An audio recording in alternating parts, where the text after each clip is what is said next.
রাত জেগে যাদের লেখা পড়ি, যাদের বক্তব্য শুনি, তাদের বেআইনি কর্মকাণ্ড ও মিথ্যাচারে আমরা হতবাক বা ক্রুদ্ধ। সে অবাক করা কিছু তথ্য আপনাদের সামনে উপস্থাপন করছি।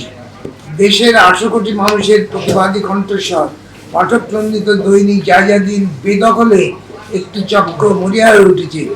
এরই নীল নকশা হিসেবে পত্রিকার প্রকাশক ও সম্পাদক মন্ডলীর সভাপতি সাইদ হোসেন চৌধুরীর বিরুদ্ধে ইতিমধ্যে একটি ভুয়া বানোয়াট মামলা দায়ের করা হয়েছে। জায়জাদিন বেদখলের পায়তারাকারী চক্র ওই মামলায় তাকে গ্রেপ্তারের জন্য কয়েক দফা অপতৎপরতাও চালিয়েছে। প্রবীণ সাংবাদিক শফিকুর রহমানকে সামনে রেখে ওই চক্র সশস্ত্র সন্ত্রাসীদের নিয়ে গত 15/12/2024 তারিখ থেকে তেজগাঁও শিল্পালয়ের 446E+A+G হোল্ডিংয়ে অবস্থিত দৈনিক জায়জাদিনের কার্যালয় দখল করে রেখেছে। সেখানে তারা অবৈধভাবে দৈনিক জায়জাদিনের মূল যা আইনগতভাবে তারা করতে পারেন না। প্রিয় সাংবাদিক বন্ধুগণ, আপনারা অবগত আছেন 2007 সালের 1/11 সফরের আমলের শুরুতে চরম আর্থিক সংকটে পড়েন শফিকুর রহমান। সেই সময় জায়জাদিন পত্রিকার সাংবাদিকদের বেতন পর্যন্ত দিতে পারেননি। এছাড়া কোটি কোটি টাকার ব্যাংক ঋণও পরিশোধ করতে না পারায় বেকায়দায় পড়েন তিনি। আর্থিক দৈন্যদশা চরমে পৌঁছালে বাংলার হাত থেকে বাঁচতে বিদেশে পালানোর চেষ্টা করেন শফিকুর রহমান। খবর পেয়ে পাওনাদার সাংবাদিকরা তাকে বিমানবন্দর থেকে ধরে আনেন। ওই সময় পূর্ব পরিচয় ও ঘনিষ্ঠতার সূত্র ধরে HRC গ্রুপের চেয়ারম্যান সাইদ হোসেন চৌধুরীকে জায়জাদিনের পাবলিকেশন এবং শেয়ার কিনে নিতে তাকে সহায়তা করার অনুরোধ জানান। প্রবীণ এই সাংবাদিকের সঙ্গে দফায় দফায় বৈঠক শেষে সাইদ হোসেন চৌধুরী তা কিনে নিতে সম্মত হন।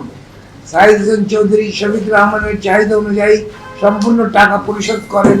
বিনিময়ে গত 23/3/2007 তারিখে ফর্ম 117 এর মাধ্যমে জনাব শফিকুর রহমান, তার স্ত্রী জনাবা তালেয়া রহমান এবং ছেলে সুমিত রহমান তাদের জায়জাদিন পাবলিকেশনের সব শেয়ার জনাব Saeed Hossain Chowdhury, nominee HRC media limited, ও Abul Hasan Mohammad Al Faruk, nominee HRC media limited বরাবর হস্তান্তর করেন। কপি সংযুক্ত। শফিকুর রহমান ও জনাবা তালেয়া রহমান ফর্ম 117 এর মাধ্যমে তাদের জায়জাদিন প্রিন্টার্সের শেয়ার HRC মিডিয়া লিমিটেড এবং HRC বাংলাদেশ লিমিটেডের নামে হস্তান্তর করেন। কপি সংযুক্ত 2।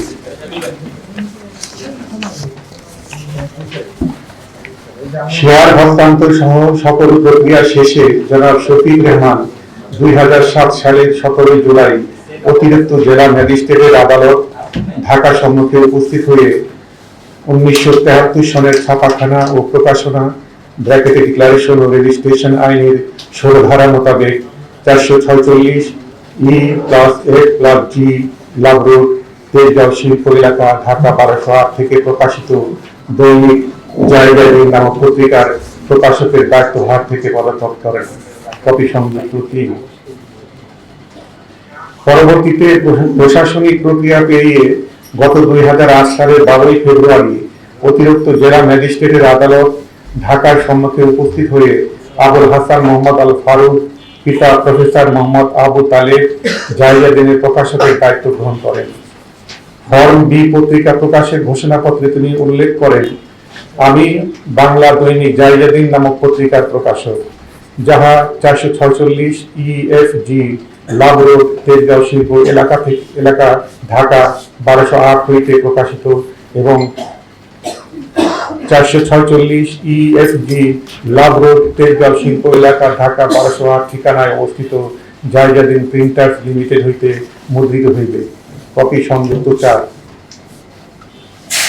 পরবর্তীতে আবুল হাসান মোহাম্মদ আল ফারুক গত 2011 সালের 9 জুন অতিরিক্ত জেলা ম্যাজিস্ট্রেটের আদালত ঢাকার সম্মুখে উপস্থিত হয়ে ফর্ম সি পত্রিকা প্রকাশের পদত্যাগের ঘোষণাপত্রের মাধ্যমে প্রকাশকের দায়িত্বভার থেকে পদত্যাগ করেন। কপি সংযুক্ত 5।